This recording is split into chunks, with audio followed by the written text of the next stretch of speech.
Okay, मग आपण FIB काढला 240 newton per M M square. आपल्याला प्लेटची ग्रेड दिली आहे 410 newton per M M square. प्लेटची ग्रेड दिली आहे म्हणजेच आपल्याला FU दिला आहे, ultimate tensile strength of the plate, 410 newton per M M square. आणखीन आपल्याला दिलेलं आहे area of the bolt 245 mm square. Area of the bolt दिला आहे म्हणजे डायरेक्टली आपल्याला ANB दिलेला आहे. ANB डायरेक्टली दिला आहे 245 mm स्क्वेअर. आता इथे मी कॅल्क्युलेट करून दाखवलेलं आहे. ANB कसा काढतो आपण, 0.78 × π/4 × d स्क्वेअर. π/4 × d स्क्वेअर म्हणजेच काय असतं आपलं ASB. ओके, मग 0.78 × π/4 × 20 स्क्वेअर इज इक्वल्स टू काय 245 mm स्क्वेअर. मग calculate ASB and ANB. ASB कसा काय काढला आपण, π/4 × d square is equals to π/4 × 20 square. जे काय आन्सर येईल ते इथे येईल. Okay, ANB 0.78 × ASB. तर 0.78 × ASB ची व्हॅल्यू इक्वल्स टू 245 पाहिजे, 245 mm स्क्वेअर. ओके, आणि इथं ASB कसा काढतो आपण, π/4 × d स्क्वेअर म्हणजे 20चा स्क्वेअर. यांचं कॅल्क्युलेशन केल्यानंतर काय येणार 245 mm स्क्वेअर म्हणजेच ANB येईल. ओके, आता π/4 × 20चा स्क्वेअर. आता इथे ASB का नाही काढलेला आहे मी इथे कॅल्क्युलेशनमध्ये काय असेल ते येईल MM स्क्वेअरमध्ये याचं कॅल्क्युलेशन केल्यानंतर. आता का नाही काढला हे मी पुढच्या वेळेस सांगते तुम्हाला. इथे काय जी व्हॅल्यू येईल तुम्हाला काढायची तर काढा, कारण इथे कसं आहे म्हणजे काढू शकता तुम्ही इथे ASB ची व्हॅल्यू, पण इथे ASB ची व्हॅल्यू काढून उपयोग होत नाही. का नाही होत ते पुढे मी सांगते तुम्हाला. प्रॉब्लेममध्ये काढून ठेवली तरी चालेल ASB ची व्हॅल्यू जे काही येईल ते कॅल्क्युलेशननुसार. आता इथे सगळ्यात पुढे कॅल्क्युलेशन ऑफ ASB आणि ANB कॅल्क्युलेट केल्यानंतर आपली जी पुढची स्टेप येते ती म्हणजे काय ते कॅल्क्युलेट VDSB फॉर सिंगल आणि डबल शिअर. मग VDSB म्हणजे design shear strength of the bolt. Third step is calculate VDSB. मग आता सगळ्यात पहिलं आपण पहिली केस घेऊ फॉर सिंगल शिअर. ओके, दोन्हीसाठी सांगितलं आपल्याला म्हणून आपण इथं सध्या या प्रॉब्लेममध्ये दोन्हीसाठी काढतोय. पुढच्या नेक्स्ट प्रॉब्लेममध्ये जे काही केस असेल त्यानुसार आपण VDSB आणि VDPP काढणार एकाच केससाठी. ओके, आता सिंगल शेअरसाठी सुद्धा फॉर्म्युला काय आपला VDSB for single. General formula काय VDSBचा जनरल फॉर्म्युला काय VNSB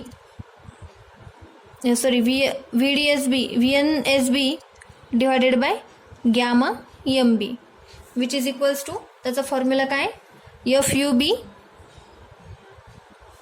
into NN into ANB plus NS into ASB divided by √3 into gamma MB. हा जनरल फॉर्म्युला आहे आणि हाच फक्त फॉर्म्युला काय म्हणायचं इथं फक्त सेम फॉर्म्युला आहे. फक्त इथं आपण कशासाठी काढतोय सिंगल शेअरसाठी काढतोय म्हणून फक्त काय लिहिले मेन्शन केले मी इथे VDSB फॉर सिंगल.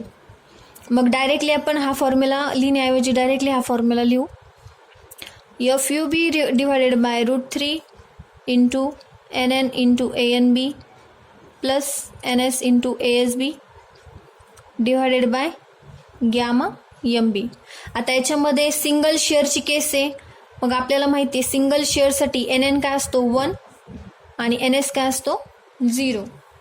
मग NS जर 0 होतोय मग याचं कॅल्क्युलेशन करा किंवा नका करू ही टर्म सुद्धा काय होणार याचं मल्टिप्लिकेशन केल्यावर 0 होणार. म्हणून या ठिकाणी मी मगाशी ASB ची व्हॅल्यू काढली नव्हती. आणि दुसरं एक रिझन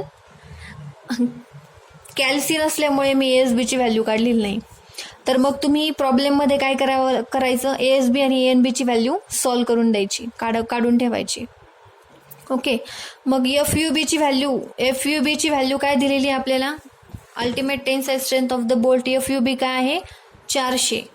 मग व्हॅल्यूज पुट करा 400 डिवायडेड बाय √3 इंटू NN ची व्हॅल्यू सिंगल शेअरसाठी 1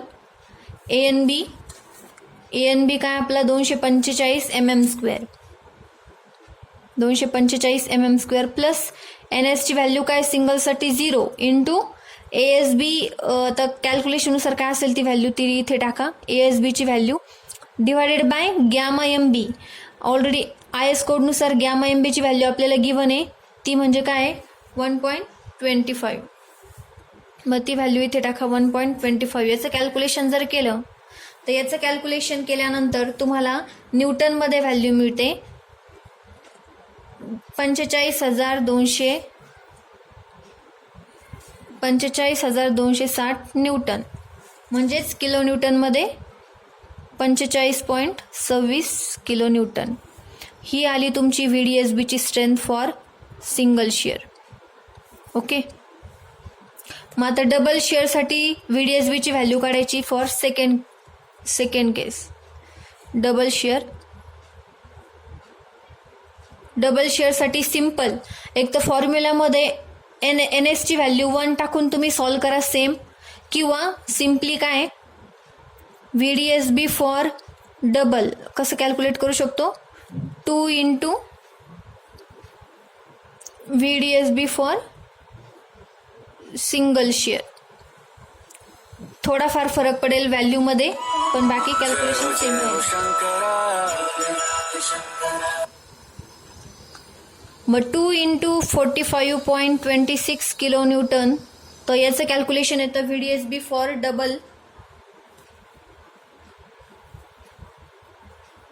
90.52 किलो न्यूटन. मग VDSB फॉर डबल काय आलं, डबल शेअरसाठी 90.52 किलो न्यूटन. ओके. अशा पण फाइंड आउट केली सिंगल साठी आणि शेअरची. आता फोर्थ स्टेप जी आहे आपली, ती फोर्थ स्टेप काय, calculate the bearing strength, that is VDPB. Okay. Calculate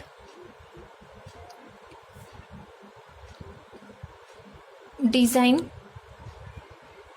bearing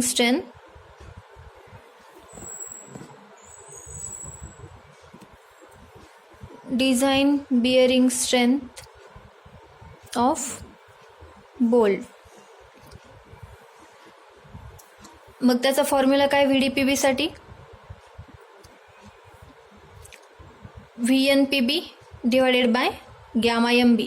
okay. आणि इलॅबरेट केलं या फॉर्म्युला, तर VNPBचा फॉर्म्युला काय 2.5 into KB into D into TP into FUB divided by gamma MB. Okay. आता VDPBची व्हॅल्यू काढण्यासाठी KBची व्हॅल्यू काढायची, D, TP आणि FUB आपल्याला माहिती आहे, गॅमा MB आपल्याला माहिती आहे. म्हणजे इथे कॅल्क्युलेशन काढायला फक्त काय